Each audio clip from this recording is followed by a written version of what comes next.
In today's video, I'm going to teach you how to create a Phantom Wallet username.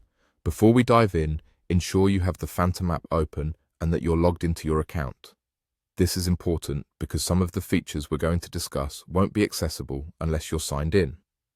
Once you're on your home page, look towards the upper section where you'll see your profile icon. Go ahead and click on your profile. This will take you to a selection of options. From here, you're going to want to navigate to the settings section. It's usually identifiable by a little gear icon.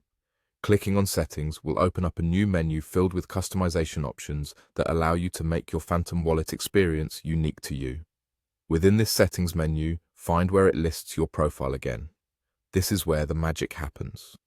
Clicking on your profile here will open up the space where you can finally create or update your username. It's a great way to personalize your account and make it easily recognizable. Enter in your desired username in the provided field. As you're typing, Phantom will do a check in real time and let you know if the username is available or if there are conflicts. Remember, you can only change your username once every 14 days, so choose wisely and make sure it's something you'll be happy with for a couple of weeks at least.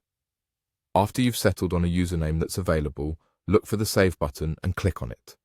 This action will lock in your new username and update your profile. Congratulations on taking the first step in making your Phantom Wallet truly your own.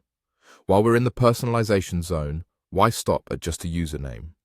Another fun way to make your profile stand out is by editing your avatar. Within the same section, you'll find the option to select a preferred avatar. There are probably a variety of fun and intriguing choices available to you.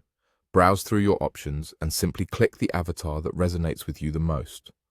Once you've made your selection, head to that trusty Save button again and click on it.